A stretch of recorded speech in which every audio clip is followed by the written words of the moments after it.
तो hello everyone, welcome to my channel. This is maths learning Pathshala और आज मैं आपको पढ़ाने वाली हूँ सीडीपी के कुछ बहुत मोस्ट इंपोर्टेंट टैग वर्ड।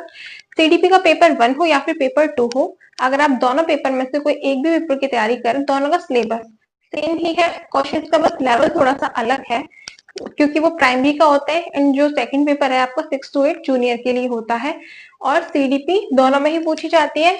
और ये जो मैं टैग वर्ड्स लेकर आई हूँ, सीडीपी जो होता है वो आपका 30 मार्क्स का होता है, जिसमें से 15 नंबर का आपका कंटेंट आता है एंड 15 नंबर की आपकी पेडागोजी आती है। तो आज जो मैं टैग वर्ड्स लेकर आई हूँ वो कंटेंट वाले हैं कि कंटेंट में से आप जब पढ़ते हैं, अगर ये जो टैग वर्ड्स हैं ये ऐसे हैं, ये आपकी इतनी मदद करेंगे कि आपने अगर थ्योरीज नहीं भी पढ़ी है तो इन टैग वर्ड्स की हेल्प से आप ऑप्शंस को देख के आंसर टिक करेंगे तो वो आपका एकदम सटीक जाएगा और ये बहुत ज्यादा हेल्प करेंगे। ये मैंने टैग वर्ड्स ऐसे चूज किए हैं, जब आप पीवाईक्यू लगाएंगे इन टैग वर्ड्स को पढ़ने के बाद आप प्रीवियस ईयर क्वेश्चन पेपर दीजिएगा और देखिएगा आपको कितना ज्यादा फायदा मिला है अगर आपने थ्योरी नहीं पढ़ी है तो भी।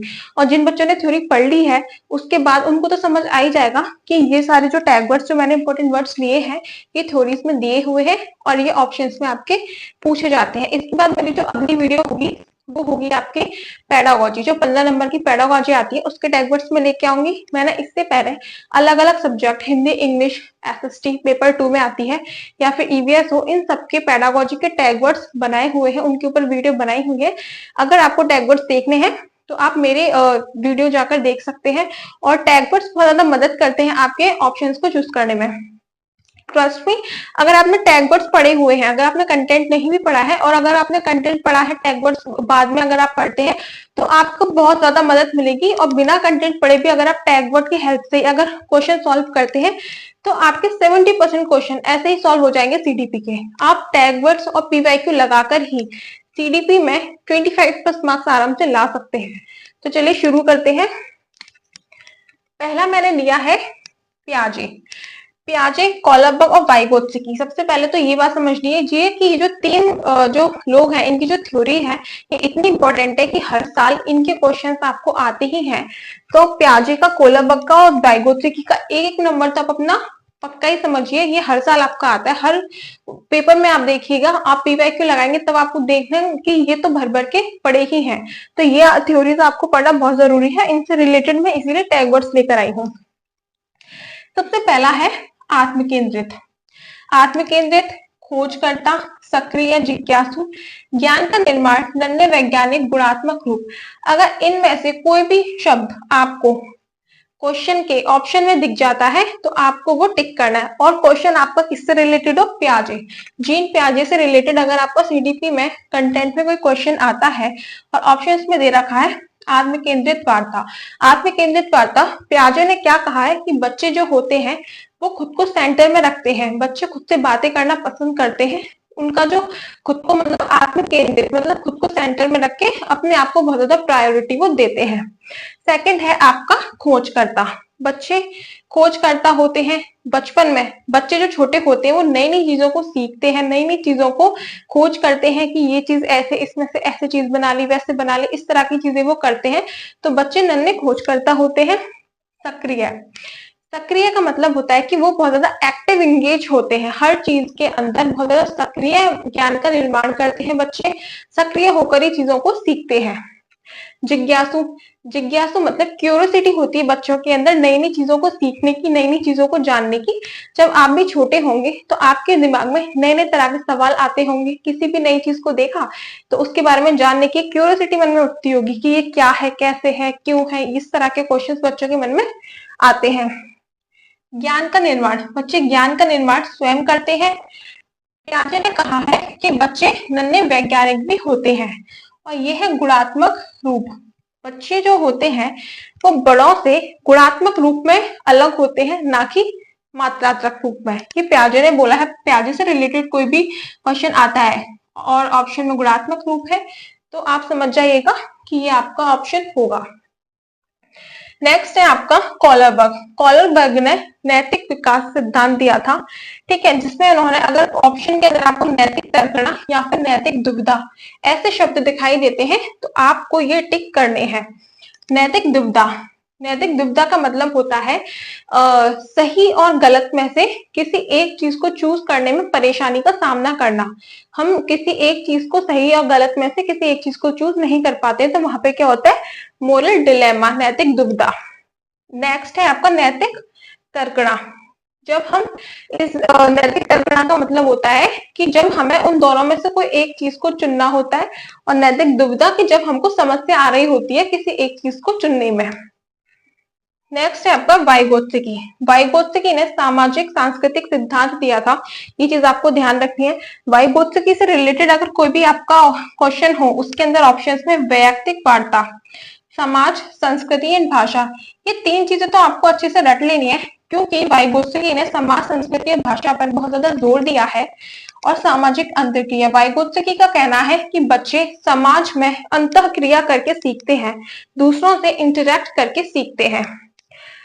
समाज, संस्कृति और भाषा, ठीक है, ये social, culture and language, SCL।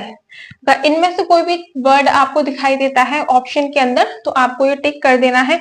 विकास, विकास के ऊपर मैंने पहले एक वीडियो बनाई थी। विकास के अंदर मैंने बताया था विकास क्या होता है, ग्रोथ एंड डेवलपमेंट वाली मेरी एक वीडियो है, आप चाहे तो वो देख सकते हैं। उसके अंदर आपको विकास से रिलेटेड बहुत सारे पॉइंट, बहुत सारे फैक्ट समझ में आएंगे। पूरा एक बड़ा वीडियो है वो।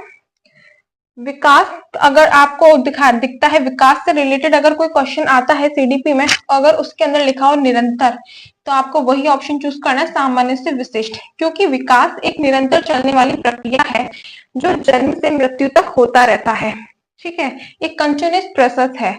सामान्य से विशिष्ट की ओर, विकास हमेशा सामान्य से विशिष्ट की ओर होता है। आपने देखा है कि किसी बच्चे का अपने विकास ऐसे होता हो कि बच्चा पैदा होते ही दौड़ने लगा हो, ऐसा तो नहीं होता ना। तो इस सामान्य से विशिष्ट की ओर, इसका मतलब यही है कि जब बच्चा पैदा होता है तो वो पहले थोड़ा हिलना डुलना सीखता है, ठीक है, उठना सीखता है, फिर ठीक से बैठना सीखता है, दौड़ना सीखता है। ये एक प्रक्रिया होती है, एक सामान्य प्रक्रिया है जो हर बच्चे के अंदर होती है। हर बच्चे का विकास इसी तरह से होता है। कोई भी बच्चा ऐसा नहीं मिलेगा कि पैदा होते ही वो दौड़ने लग जाए। तो इसलिए विकास जो है एक सामान्य से विशिष्ट की ओर होने वाली प्रक्रिया है। बुद्धि, बुद्धि के बारे में हार्वर्ड गार्डनर ने बात की है। आपके जो CDP में क्वेश्चंस पूछे जाते हैं, इंटेलिजेंस, बुद्धि पैसे, तो वो हार्वर्ड गार्डनर ने यहाँ पे कई प्रकार की बुद्धियों का जिक्र किया है, जिसमें 8 प्रकार की बुद्धि आपकी, उसमें तो कोई भी एक आपका आ सकता है पेपर में। तो बुद्धि से रिलेटेड यही है कि बुद्धि जो होती है वो बहुआयामी होती है। बुद्धि एक प्रकार की नहीं होती, कई तरह की होती है बुद्धि।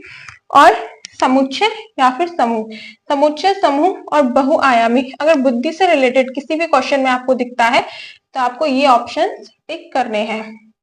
इसके बाद मैं आपको कुछ क्वेश्चंस की हेल्प से भी समझाती हूँ कि कैसे आपको ऑप्शंस चूज करने हैं, और अच्छे से समझ में आए कि टैग वर्ड से हम कैसे क्वेश्चंस को करेंगे और ऑप्शंस को पहचानेंगे। पहला है, लेव वाइगोत्स्की ने सिद्धांत में प्रतिपादित किया कि सीखना ज्ञान के सह निर्माण की प्रक्रिया होती है। मैंने आपको बताया था वाइगोत्स्की से रिलेटेड अगर कोई भी क्वेश्चन आता है तो उसमें कौन कौन से समाज, भाषा, संस्कृति, सामाजिक अंतःक्रिया, ठीक है, इस तरह के अगर ऑप्शंस आपको चूज करने हैं तो पहला है व्यवहारवादी, नेक्स्ट सामाजिक सांस्कृतिक, सूचना के प्रसंस्करण एंड मनोगति। तो सामाजिक सांस्कृतिक के ऊपर वाइगोत्स्की ने बात की है, तो हम इसको चूज करेंगे, ऑप्शन नंबर 2 ये आपका आंसर होगा। जीन पियाजे के अनुसार बच्चों की सोच वयस्कों से कैसी होती है? गुणात्मक रूप से भिन्न होती है, मात्रात्मक रूप से भिन्न होती है, वयस्कों से कम होती है या उनसे बेहतर होती है? तो मैंने आपको बताया था गुणात्मक रूप से भिन्न होती है, तो इसका आंसर हो जाएगा ऑप्शन नंबर 1। क्वालिटी में अलग होती है, क्वांटिटी में अलग नहीं। नेक्स्ट है आपका, वाइगोत्स्की के अनुसार बच्चे अपने साथियों के साथ किस माध्यम से सीखते हैं? तो ऑप्शन है आपका, उनके साथ में सामाजिक संपर्क करके सीखते हैं, प्रतियोगिता करके, या शारीरिक रूप से, या मजाक उड़ा के। तो वाइगोत्स्की है तो आपको किस पर टिक करना है? सामाजिक। ये इसमें फर्स्ट ऑप्शन में दिख रहा है आपको, तो यही आपका करेक्ट आंसर होगा, ऑप्शन नंबर 1। सामाजिक संपर्क करके बच्चे सीखते हैं, वाइगोत्स्की ने यही कहा है। सामाजिक अंतःक्रिया करके समाज में एक दूसरे से बच्चे इंटरेक्शन के थ्रू सीखते हैं। वीडियो अच्छी लगी हो तो लाइक और शेयर कर देना। चैनल पर पहली बार आए हैं तो सब्सक्राइब कर देना। ऐसी ही और भी वीडियोस के लिए आप चैनल पर जाके वीडियोस देख सकते हैं। टैग वर्ड से आपको बहुत मदद मिलेगी सीडीपी की, अगर आप तैयारी कर रहे हैं, पेपर पहली बार दे रहे हैं, या फिर जो बच्चे पहले भी एग्जाम दे चुके हैं, नहीं क्लियर हो पाया है, तो मेरी प्लेलिस्ट में जाकर आप देख सकते हैं। मैंने सीडीपी की काफी सारी वीडियोस डाली हैं, टैग वर्ड्स डाले हैं, और सीडीपी को किस तरह से आपको तैयार करना है या फिर सीटेट की प्रिपरेशन आपको कैसे करनी है, उसके टिप्स एंड ट्रिक मैंने बताए हैं। किन चीजों में बच्चे गलती करते हैं एग्जाम देने से पहले। ऐसा नहीं है कि आप लोग पढ़ के नहीं जाते, लेकिन बहुत छोटी छोटी मेजर और छोटी छोटी माइनर सी मिस्टेक्स होती हैं जो आपसे हो जाती हैं, जिन चीजों का आपको ध्यान रखना है एग्जाम क्लियर करने से पहले। तो ऐसी बहुत सारी चीजें मैंने शेयर की हुई है, तो आप उन वीडियोस को जाकर देख सकते हैं। मिलते हैं नेक्स्ट वीडियो में, तब तक के लिए बाय बाय।